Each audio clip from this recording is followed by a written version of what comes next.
ఆమేన్. yes Lord.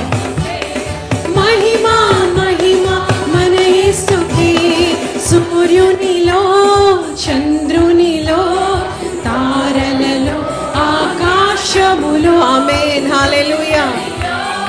సృష్టి అంతయు ఆయన స్తుతిస్తుంది. దేవుని సంగమా మౌనంగా ఉండొద్దు ఈ సమయంలో. హల్లెలూయా. మహిమా మహిమా ఆ యేసుకే, మహిమా మహిమా మన యేసుకే, మహిమా మహిమా ఆ యేసుకే, మహిమా మహిమా మన యేసుకే. కొండలలో లోయలలో జీవులలో ఆ జలములలో. ఆమేన్. Thank you Lord. We worship you. హల్లెలూయా. ఆ జలములలో మహిమా మహిమా ఆ యేసుకే, మహిమా మహిమా మన యేసుకే, మహిమా మహిమా ఆ యేసుకే, మహిమా మహిమా మన యేసుకే. హల్లెలూయా హల్లెలూయా స్తోత్రము. పాడదాం.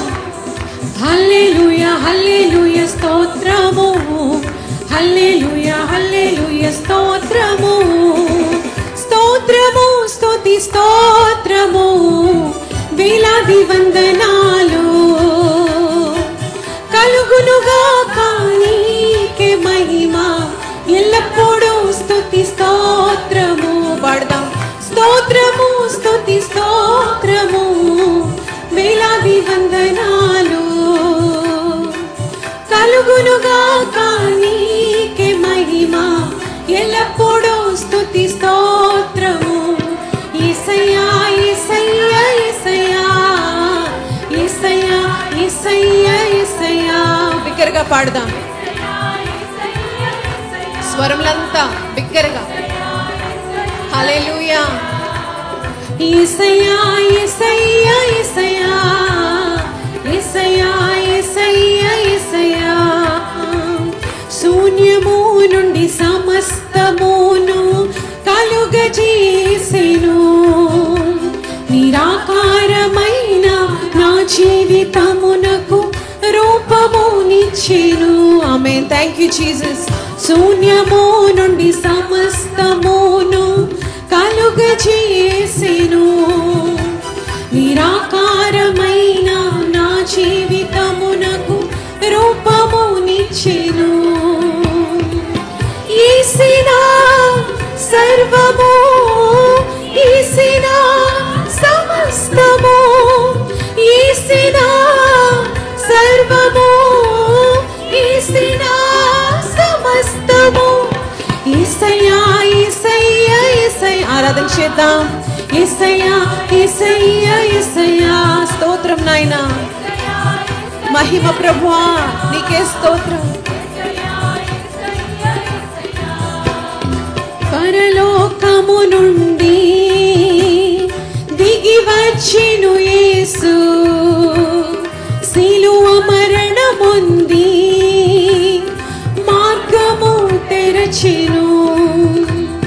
పరలోకము నుండి దిగి వచ్చెను యేసు, సిలువ మరణముంది మార్గము తెరచెను. Thank you lord.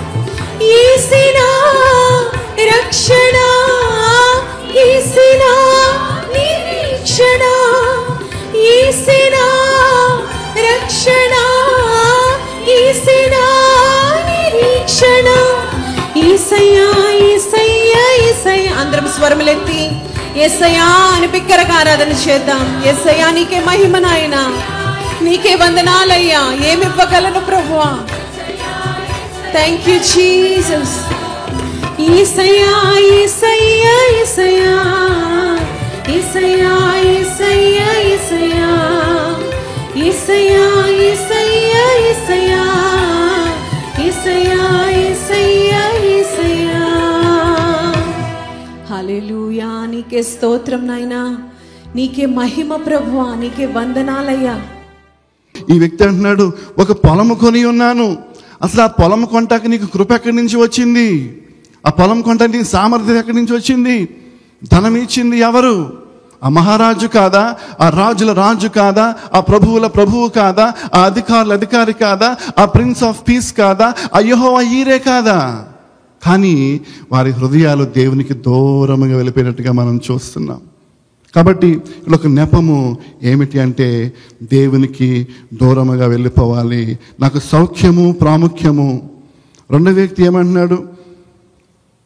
మరి ఒకడు అంటున్నాడు, నేను 5 జతల ఎడ్లను కొని ఉన్నాను, వాటిని పరీక్షింప వెళ్ళుచున్నాను. 5 జతల ఎడ్లు. అండ్ ఎడ్లు వ్యవసాయం చేయడానికి, లేకపోతే మంచిగా బరువులు ట్రాన్స్పోర్టేషన్ లాగడానికి ఎడ్లు వాడుతూ ఉంటారు. కాబట్టి ఇవన్నీ కూడా ముందుగానే ప్రీ ప్లాన్డ్ ఎక్స్క్యూజెస్. అయితే ప్రియమైన దేవుని బిడ్డ, మరి ఒకడు అంటున్నాడు కదా, నేను ఒక స్త్రీని వివాహం చేసుకుని ఉన్నాను అంటున్నాడు.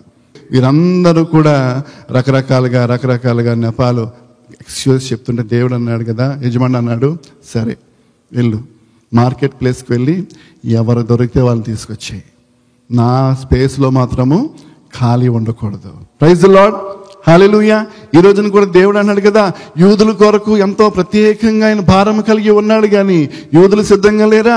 అన్యజనులందరిని తీసుకుని వచ్చే సర్వలోకము నా బిడ్డలే, నేను సృష్టించుకున్న, ఎవరైతే నా మాట విని నా రక్షణకు లోబడి పూజనులు యెహోవా వైపు చూసి రక్షణ పొందుతారో వారందరినీ కూడా తీసుకుని వచ్చి ఈ మహావిందులను తీసుకురా. రెండవ రాకుల్లో గొర్రె పిల్ల వివాహ మహోత్సవంలో అనేకులుగా వచ్చి ఆ విందులో పాల్గొంటారు. అప్పటి వరకు పరలోకంలో ఉంటారు అనుకున్నవారు అక్కడ ఉండరు అంటండి. వీడు ఎందుకు వెళ్తాడు పరలోకం అంటే? వీడే అక్కడ ఫస్ట్ ఉంటాడంట. మన థాట్స్ అక్కడ పనిచేయవు, మన లెక్కలు పనిచేయవు, మన క్యాల్కులేషన్స్ పనిచేయవు. వీడు గ్యారంటీగా పరలోకంలో ఉండడు అని ఎవరి గురించి అనుకుంటున్నావో వాడు అక్కడ ఫస్ట్ ఉంటాడు. ఎస్, రాహాబు ఉంటుంది ఎవరైనా అనుకున్నారా? ఏమండి, సంసోను ఉంటుంది అనుకున్నారు ఎవరైనా? లేదు. దేవుడికి క్షమించే దేవుడు, అవకాశం ఇచ్చే దేవుడు. నువ్వు తుది శ్వాస విడిచే వరకు కూడా ఒక అవకాశం ఇచ్చి దేవుని మార్గంలోకి రావాలని, 2 తలంపుల మధ్యలో నీవు ఉండకూడదని, దేవుని కొరకు నిలబడాలని, దేవుని కొరకు నువ్వు ప్రయాసపడాలని ఆయన నీ గురించి ఆయన ఆశపడుతున్నాడు, నీ గురించి ఆలోచన కలిగి ఉన్నాడు. కాబట్టి నీవు దేవునికి సమర్పించుకుని దేవుని మార్గంలోనికి రావాలని ఆయన ఆశపడుతున్నాడు. Praise the Lord. యాకోబు రాసిన పత్రిక 1వ అధ్యాయంలో దేవుని వాక్యం చూద్దాం. 1వ అధ్యాయం 6వ వచనం. అయితే అతడు ఏ మాత్రమును సందేహింపక విశ్వాసముతో అడగవలెను. సందేహించువాడు గాలి చేత రేపబడి ఎగిరిపాడు సముద్ర తరంగం వలె పోలి ఉన్నాడు. అట్టి మనుష్యుడు ద్విమనస్కుడై తన సమస్త మార్గములయందు అస్థిరుడు గనక ప్రభువు వలన తనకేమైనను దొరకనని తలంచుకొనరాదు. ద్విమనస్కుడు, వాడికి జ్ఞానం అందదు. మూర్ఖుని కంటే జ్ఞానం అందదంట. ఏమండి, కొన్నిసార్లు చూడండి, మనకి ఏదైనా ఇంట్లో ఏదైనా అందలేదనుకో, కొంచెం పొడుగ్గా ఉన్నవాళ్ళని పిలుస్తారు, అది స్టూల్ వేసుకుని అది తీసుకుంటారు. ఈ మూర్ఖుడికి జ్ఞానం అందదు. మూర్ఖమైన తలంపులు. నేను పట్టుకున్న కుందేలకి 3 కాళ్ళు అంటాడంట వాడు. ఎవరు చెప్తే నమ్ముతారు? భార్య చెప్తే నమ్ముతాడా? భర్త చెప్తే నమ్ముతాడా? తల్లిదండ్రులు చెప్తే నమ్ముతారా? వారు ఏదైతే సిద్ధాంతాన్ని నమ్ముతారో ఇంకా దాన్ని విడిచిపెట్టరు. అసలు ఎందుకు ప్రపంచవ్యాప్తంగా అసలు ఈ క్రైస్తవం ఏంటి, ఎందుకు పెరిగింది? ఇన్ని దశాబ్దాలుగా, ఇన్ని సెంచురీస్గా క్రైస్తవ్యం ప్రపంచవ్యాప్తంగా ప్రబలి అన్ని మతాల కంటే ఎక్కువ పెద్ద లార్జెస్ట్ రిలీజియన్గా ఉందంటే ఏంటి? దీని రూట్ ఏంటి? దీని యొక్క పునాదులు ఏంటి? ఎందుకు ప్రబలింది? ఎక్కడ పుట్టింది? ఎలా పెరిగిందని. కానీ మానవునిగా పుట్టినవాడు ఒక్కసారి తన జ్ఞానంతో ఆలోచన చేసి ఒక్కసారి కనుక స్టడీ చేస్తే ఖచ్చితంగా కన్విన్స్ అయితే ఎత్తారు. గట్టిగా చప్పలు కొట్టిన ఒకసారి హల్లెలూయా. దేనిలో అయితే నిజం ఉంటుందో నిజాన్ని ప్రచురించడానికి కష్టపడక్కర్లేదు. ఎక్కడైతే సత్యం ఉంటుందో సత్యము మిమ్మల్ని స్వతంత్రులుగా చేస్తుంది. The truth shall make you free. అవునండి, ఒకప్పుడు నేను లోకంలో ఉండేవాడిని, నేను నా మతాన్ని పక్కన పెట్టి యేసు ప్రభు దగ్గరికి వచ్చాక నా బంధకాలు తెగిపోయినాయి, నా విగ్రహారాధన మారిపోయింది, నా పాత వ్యసనాలు మారిపోయినాయి, నా పాత కోపం పోయింది, నా పాత సిగరెట్లు పోయినాయి, నా పాత భ్రష్టత్వం పోయింది. ముక్కు మీద కోపం అండి, నా జోలికి ఎవరైనా వస్తే కొట్టి అప్పుడు మాట్లాడతా. అలాంటి వ్యక్తిని నేను, నా దేవుడు నన్ను మార్చాడు. అది క్రిస్టియన్ కండక్ట్ అంటే, అది సాక్ష్యం అంటే. ప్రొద్దుటే లేచి నేను కనీసం బయటికి వెళ్ళిపోతానండి, ఇంట్లో కూడా ఉండను. రాత్రి మందు తాగకుండా పడుకొని రాత్రి లేదండి, అలాంటి వ్యక్తిని ప్రభువు నన్ను మార్చాడండి. మేము దేవుని బిడ్డారా, ప్రపంచవ్యాప్తంగా భారతదేశం అని కాదు, అమెరికా అని కాదు, ఎక్కడికి వెళ్ళినా క్రైస్తవ్యం పెరగడానికి గల కారణం ఏంటో తెలుసా? హృదయాలను మార్చగలిగే శక్తి, పాపాన్ని త్యజించే శక్తి, కుటుంబాల్లో శాంతినిచ్చే శక్తి ఈ జీవము కలిగిన దేవునిలో మాత్రం ఉంది. కాబట్టి ప్రతి వారు కూడా రెండవ తలంపు విడిచిపెట్టి దేవుని కొరకు ఏక మనస్సు కలిగి దేవుని ఆరాధించేవారుగా ఉంటారు. ప్రైజ్ ది లార్డ్, హల్లెలూయా, దేవునికి స్తోత్రం. మొదటిగా పాపమును జయించే శక్తి. రెండవదిగా ప్రియులారా, మూఢనమ్మకాలు విడిచిపెట్టి దేవునిలోకి అనేకులు వస్తున్నారు. ఏమండి, బయట వారు అందరూ కూడా మూఢనమ్మకాలు విడిచిపెట్టి దేవునిలోకి వస్తుంటే లోపల వాళ్ళు ఏం చేస్తున్నారు? రకరకాలుగా మూఢనమ్మకాలు, మంచి రోజులన్నీ కూడా పాటిస్తున్నారు. మరి 6 నెలలు అయితే వారు వీరవుతారంట, వీరు వారవుతారంట. అలా అయిపోతుంది పరిస్థితి.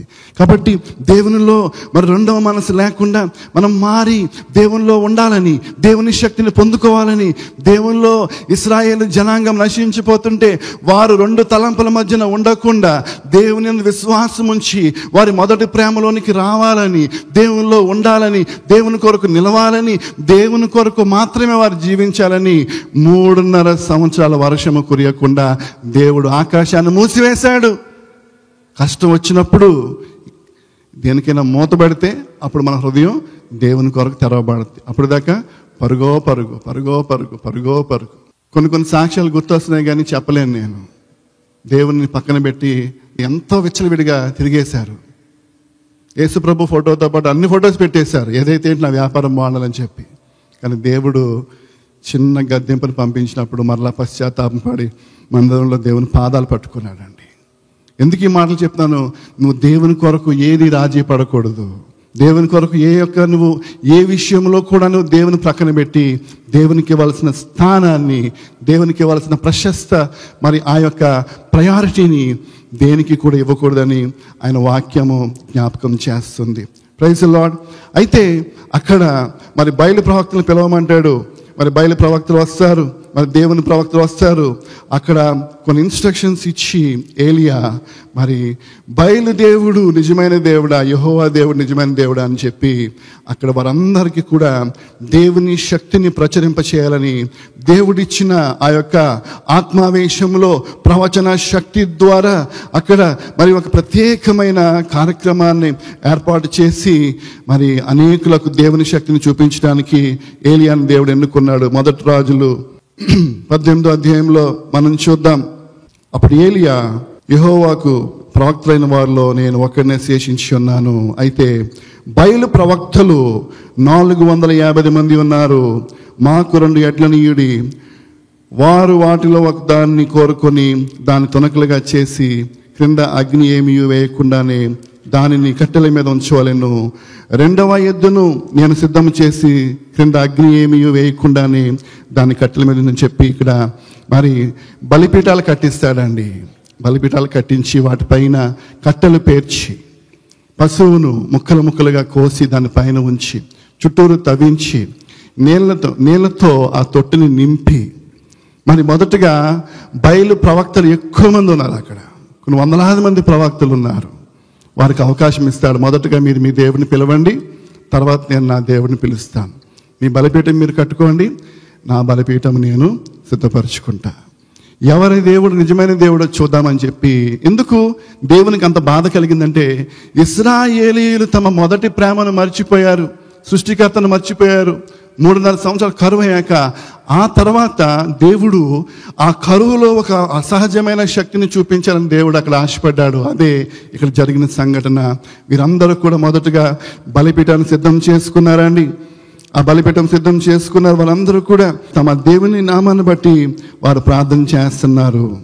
వారు భక్తి ఇంకా హైయెస్ట్ లెవెల్కి వెళ్ళిపోయింది. కేకలు వేస్తున్నారు, గంతులు వేస్తున్నారు, బలిపీఠం కట్టారు, అంతా చేశారు. కానీ వారి దేవుడు మాట్లాడట్లేదు. ఇంకా ఆఖరికి ఏం చేస్తున్నారంట, దేహాన్ని కూడా కోసుకుని రక్తాన్ని చిందించేస్తున్నారు వాళ్ళ దేవుడు రావాలని. గంతులు వేస్తున్నారు. వాళ్ళకి ఏం అర్థం కావట్లేదు. అక్కడ ఒక్క వ్యక్తి ఉన్నాడు. ఇక్కడ మేము దాదాపు 850 మంది ఉన్నాం వ్యతిరేకంగా, అతను ఒక్కడే ఉన్నాడు అని చెప్పి ప్రియులారా ఆ వందలాది మందికి అర్థం కావట్లేదు. గంతులు వేస్తున్నారు, పిలుస్తున్నారు, ఏమీ జరగడం లేదు. దేవుడు ఎన్నుకుంటే మీలో ఒంటరి అయిన వాడిని 1000 మంది అగును, ఎన్నిక లేనివాడు గొప్ప జనమగును అని దేవుడు చెప్తున్నాడు. నీకు ఎవరు తోడుగా లేకపోయినా, నువ్వు అరణ్యములో ఉన్నా, నువ్వు ఎడారిలో ఉన్నా, నువ్వు పరాయి దేశంలో ఉన్నా, నీ దేవుడు నీకు తోడుగా ఉంటే ఏ క్షుద్ర శక్తి నీకు హాని చేయలేదు, ఏ మంత్రశక్తి నీకు హాని చేయలేదు, ఏ ఆర్థిక సమస్యని హాని చేయలేదు, ఏ వీసా సమస్య నీకు హాని చేయలేదు, ఏ కుటుంబ కక్షలు నీకు హాని చేయలేవు. దేవుడు నిన్ను తలగా చేస్తాడు, దేవుడు నిన్ను హెచ్చిస్తాడు, దేవుడు నిన్ను పైవానిగా చేస్తాడు. దేవుడు నీ కొరకు ఆకాశం అనే తన మంచి ధననిధిని విప్పి నీ కోరికను తీరుస్తాడు. నువ్వు దేవుని కొరకు నిలవబడితే నీ కొరకు ఒక సైన్యమే దిగి వస్తుంది. నువ్వు దేవుని కొరకు సమర్పించుకుంటే దేవుడు నీ కొరకు సృష్టినే మారుస్తాడు. నువ్వు దేవుని కొరకు నిలబడితే నీ కొరకు ఉన్నతమైన ద్వారాలు తెరుస్తాడు. నువ్వు దేవుని కొరకు నిలబడితే నీ కొరకు జనాంగమునే ఇస్తాడు. నీ వెంట వారు వస్తారు, చెప్పు మేము నీ వెంట ఉన్నామంటారు. కానీ నువ్వు దేవుని కొరకు నిలబడుతున్నావా? ఈ రోజున ఏలి నిలబడ్డాడు. వారందరూ కూడా ఏమీ చేయలేకపోయారు, శరీరాలు కోసుకున్నారండి, రక్తాలు కారణంతగా వారు అడుగుతున్నారు. కానీ ఆ దేవుడు లేడు. నిజమైన దేవుడు, మాట్లాడే దేవుడు, నోరు ఇచ్చిన దేవుడు మాట్లాడకుండా, చెవులు ఇచ్చిన దేవుడు వినకుండా, హృదయమునిచ్చిన దేవుడు స్పందించకుండా, ప్రియమైన దేవుని బిడ్డ, ఈ రోజున నీవు మాట్లాడితే ఆయన పలికే దేవుడు. ఏలియా అక్కడ ఏం చేశాడో చూద్దాం. ఈ ప్రకారం మధ్యాహ్నమైన తర్వాత 29వ వచనం, అస్తమయ నైవేద్యము అర్పించు సమయం వరకు వారు ప్రకటన చేయుచు వచ్చిరు గాని మాటైనను ప్రత్యుత్తరం ఇచ్చువాడెవడను లక్ష్యము చేసిన వాడైనను లేకపోయాను. అప్పుడు ఏలియా నా దగ్గరకు రండని జనులతో చెప్పగా జనులందరూ అతని దగ్గరికి వచ్చేసారంట. చూడండి, ఒక్క మాట అంటే వారికి ఇచ్చిన టైం అయిపోయింది. గమనిస్తున్నారా?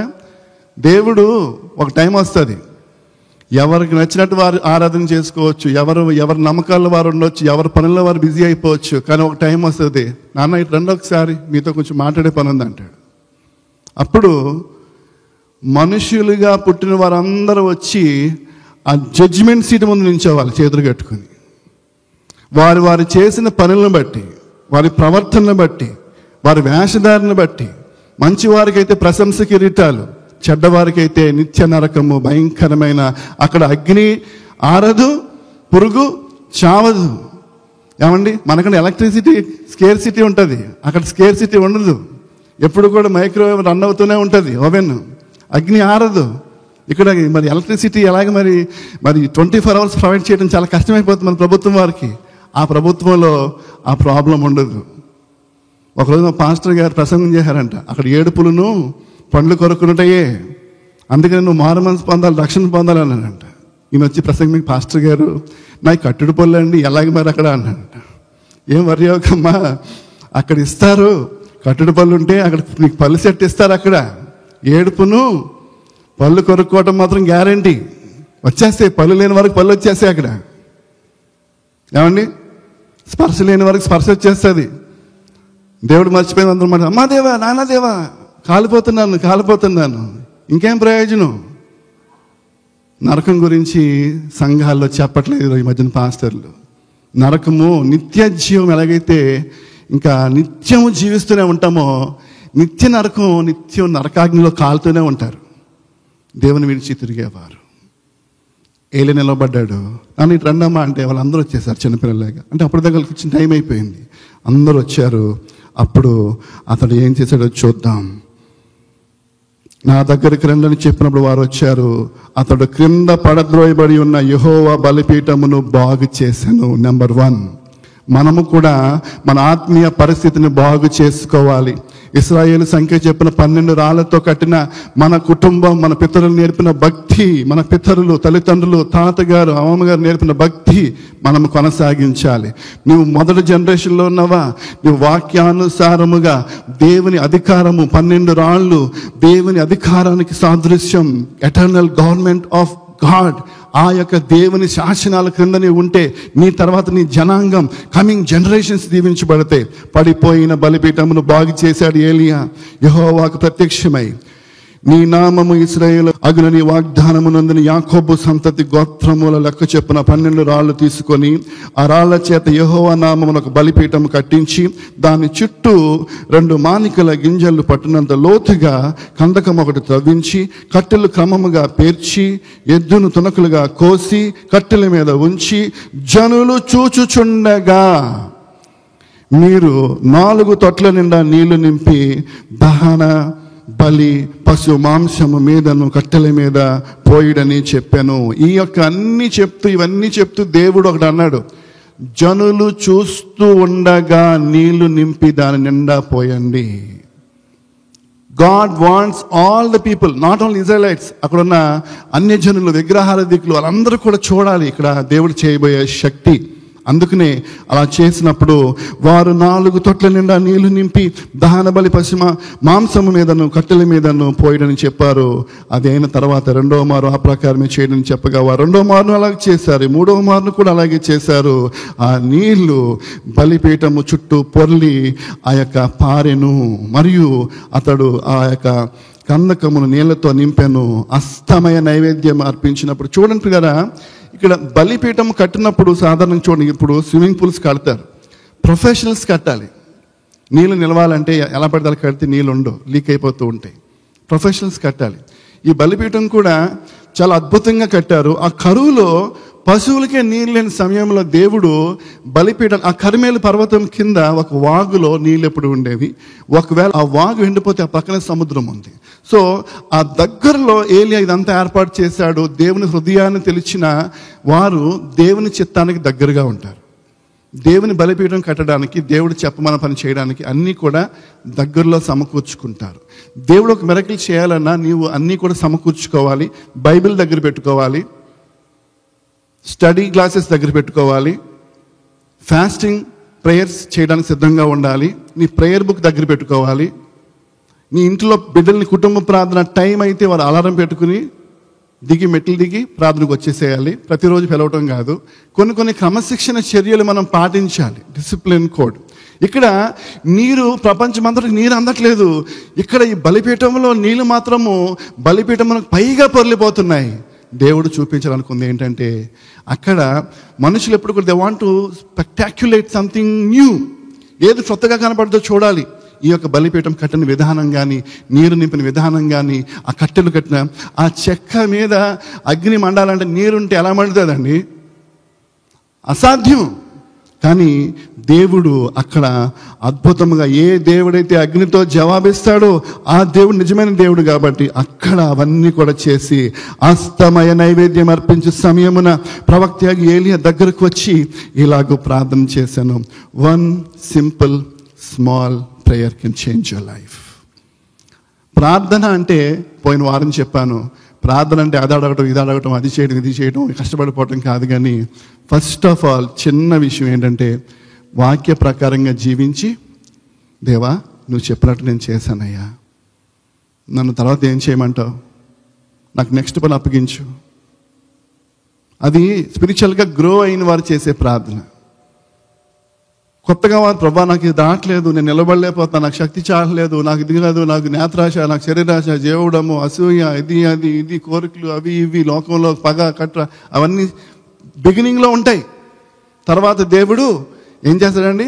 అంత ప్రూన్ చేస్తాడు. ఆయనతో అంటు కట్టినప్పుడు ఆయన జీవమే మనలోకి వస్తారు తప్ప మనలో ఏవి పనిచేయవు. గట్టిగా చెప్పలు కొడదాం, హల్లెలూయా, హల్లెలూయా, హల్లెలూయా. కాబట్టి ఒక చిన్న small prayer can change your life. ఇక్కడ చూద్దాం, ఆయన అడుగుతున్నాడు అస్తమైన నైవేద్యం అర్పించే సమయంలో, యెహోవా అబ్రహాము, ఇస్సాకు, ఇశ్రాయేలు దేవా, ఇశ్రాయేలీల మధ్య నీవు దేవుడివై ఉన్నావనియు నేను నీ సేవకునై ఉన్నాననియు ఈ కార్యములు నీ సెలవు చేత చేసిననియు ఈ దినమున కనపరచుము. యెహోవా నా ప్రార్థన ఆలకించుము. యెహోవా అయిన నీవే దేవుడివై ఉన్నావని, నీవు వారి హృదయములను నీ తట్టు తిరిగి చేయదు అని ఈ జనులకు తెలియనట్లుగా నా ప్రార్థన అంగీకరించుము. అతడు ఈలాగున ప్రార్థన చేయుచుండగా, 38వ వచనం అందరం కలిసి చదువుదామండి. అతడు ఈలాగున ప్రార్థన చేయుచుండగా యెహోవా అగ్ని దిగి దహన బలిపీఠమును, పశువును, కట్టెలను, రాళ్లను, బుగ్గిని దహించి కందకమందున్న నీళ్లను ఆరిపోచేసిన. అగ్ని దిగి వచ్చి మొత్తం అంతటిని కూడా దహించి వేసింది దేవుని యొక్క దహన బలి. ప్రైజ్ ది లార్డ్, హల్లెలూయా. ప్రియమైన దేవుని బిడ్డలారా, మనుషులందరూ కూడా చూసి అక్కడ ఏం జరిగింది తెలుసా? యెహోవాయే దేవుడు. జనులందరూ దాన్ని చూసి సాగిలపడి యెహోవాయే దేవుడు, యెహోవాయే దేవుడు అని కేకలు వేసిరి. అప్పుడు ఏలియా మరి తర్వాత చేయాల్సింది తర్వాత చేశాడు. కానీ జనులందరూ తెలుసుకుంది ఏంటంటే, రెండు తలంపుల మధ్యన ఉండకుండా, వేరే వేరే త్రోవలు వెళ్ళిపోకుండా, ఈజీ వేస్, షార్ట్ కట్స్, ఒకళ్ళ ఇలా వచ్చేసేది కాకుండా దేవుని దగ్గర ఉండి దేవుని దగ్గర కనిపెట్టి, అరణ్యములో మోషే ఇత్తడి సర్పముల వైపు ఎవరైతే తేరి చూసి ఉన్నారో, మనుష్య కుమారుడు ఎత్తబడినప్పుడు కూడా ఎవరైతే ఆ సిలువ వైపు చూస్తారో, ఆ సిలువ దగ్గర నిలిచి వారి జీవితాన్ని సమర్పించుకుంటారో, ఆ సిలువని ఎత్తుకొని తమ జీవితాన్ని సమర్పించుకుని పాత జీవితాన్ని, పాత మురికి గుడ్డను ఆ భర్తము ఎలాగైతే విసిరి పాడేసి, యేసు దావీదు కుమారుడా నన్ను కరుణించి మనం వచ్చాడో, ఒక్క తలంపు, నా యేసుని వెంబడించాలి, నా యేసుతో జీవించాలి, నా యేసు కొరకు సాక్షిగా ఉండాలని మనం సమర్పించుకుందామా? Praise the Lord. ఇంతవరకు గ్రేస్ ఫర్ యువర్ డే అని ఒక కార్యక్రమం మీకు ఎంతో దీవెనకరంగా ఉందని నమ్ముచున్నాం. మీకు ఏమైనా ప్రార్థన అవసరతలు ఉంటే ఖచ్చితంగా మాకు తెలియజేయండి. gracegenerationchurch@gmail.comకి మీ ఈమెయిల్స్ మాకు పంపించండి. ఖచ్చితంగా సంఘంగా మేమందరం కలిసి మీ కొరకు ప్రార్థిస్తాము. మీ ప్రార్థన అవసరతలు అన్నిటి కొరకు ప్రతి దినము పవర్ లైన్ అనే ప్రేయర్ టీం మీ కొరకు ప్రార్థన చేస్తుందండి. మేమందరం కూడా గొప్ప జయాలు మీ జీవితంలో మీరు పొందుకోవాలని, ప్రతి కన్నీటిని దేవుడు నాట్యంగా మార్చాలని ఎంతో భారంతో మీ కొరకు ప్రార్థిస్తున్నాము. If you are visiting Dallas, please do visit our church. Our worship service starts at 11 a.m. every Sunday. Please be with us and worship along with us. We welcome you to worship along with us. You can visit our website at www.gracegenerationchurch.org for more details. స్తోత్రించెదం అన్ని వేళలా, హర్షించెదం అన్ని వేళలా, సాటి లేని యేసునికై జీవించెదం, దీనులమై యేసుని ప్రేమ చాటెదం, సాటి లేని యేసునికై జీవించెదం, దీనులమై యేసుని ప్రేమ చాటెదం.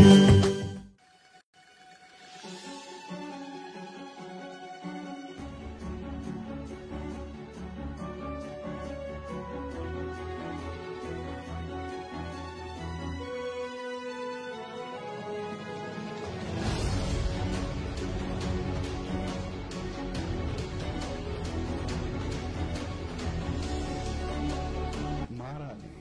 ఈ న్యూ ఇయర్లో, ఈ ఇయర్ ఏం మారదు, క్యాలెండర్లో మంత్స్, డేట్స్ అన్ని వెళ్తాయి. మనం మారాలి, మనం చూసే విధానం మారాలి, మనం ప్రార్థించే విధానం మారాలి. Today God wants to change something in you. పేరు మారిస్తే ఏమి లేదు, బ్రతుకు మారాలి, ప్రార్థన మారాలి, జీవితం మారాలి, విజన్ మారాలి, యాటిట్యూడ్ మారాలి.